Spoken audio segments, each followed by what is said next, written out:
Ο Δημήτρης Ολυβιεράτος, όπως ακούσαμε, συμμετείχε βέβαια στο σχετικό κίνημα και στο εργατικό κίνημα, αλλά συμμετείχε είτε δημιουργώντας ο ίδιος είτε βοηθώντας να φτιαχτούν διάφορα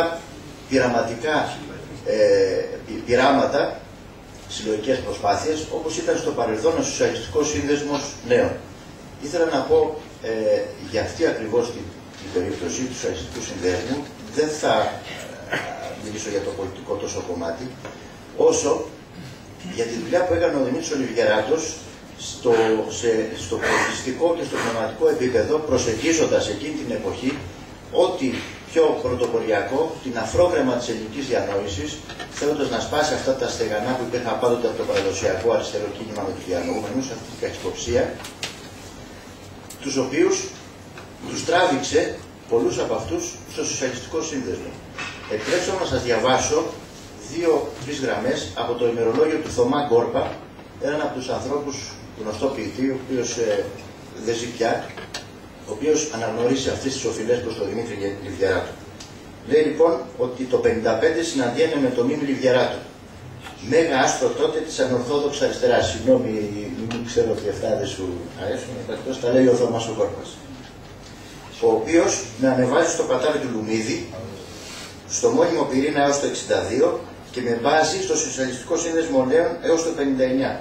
Στο πατάρι γνωρίζω, ακούστε ονόματα, Τέος Αλαπασίδης, Μιχάλης Κατσαρός, Μίλτος Ακτούρης, Δημήτρης Παπαδίτσας, Δημήτρης Χριστοδούλου, Νίκος Καρούζος, Μαρία Σερβάκη, Λεωνίδα Ζενάκος, Σπύρος Αζραχάς, Τίνος Γεωργούδης, Στάδης Πρωτέος, Ροβίος Μανθούλης, Σοκράτης Καψάσκης.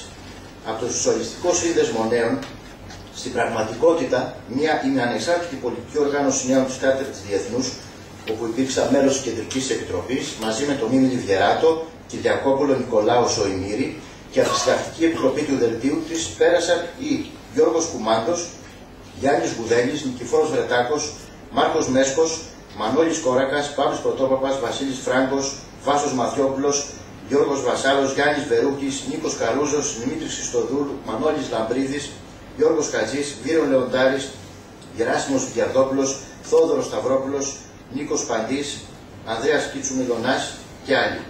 Και τελειώνει με αυτές τις γραμμές ο Θωμάς Γκόρπας λέγοντας: «Η ζωή μου έλαχε να γεμίσει νευαταστικά πράγματα και πρόσωπα. Η συνάντησή μου στον Ιανουάριο του 1955 με τον Μίμη Λιβιεράτο αποφάσισε για πολλά. Από κοντά ήταν τα στέκια που αποφάσισαν για τα υπόλοιπα. Νύχτα 4 προς 5, 1 1995, από το ημερολόγιο του Θωμά Γκόρπα».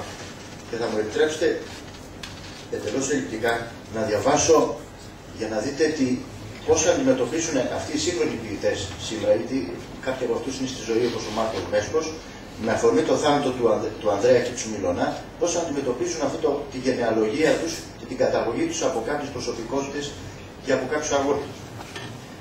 Λέει λοιπόν ο Μάρκος Μέσκος, με αφορμή το θάνατο του Ανδρέα Κίτσου Μιλωνά, γράφει: «Λοιπόν, ο Ανδρέας είναι παιδί του Θεοφάνους. Ο Θεοφάνης είναι το Μεσολόνι και το Χαλάνδρι του Ανδρέα. Το Χαλάνδρι είναι ο Λυκιαδρόπουλος. Λυκιαδρόπουλος είναι και ο Ροζάνης. Ροζάνης είναι και ο Μαρκίδης. Μαρκίδης είναι και ο Λάπας και ο Σπαθής. Λάπας και Σπαθής είναι και ο Λαμπρίδης. Λαμπρίδης είναι και ο Λεοντάρης. Λεοντάρης είναι και ο Χατζημιχελάκης. Χατζημιχελάκης είναι και ο Γκόρπας και ο Κοβάνης.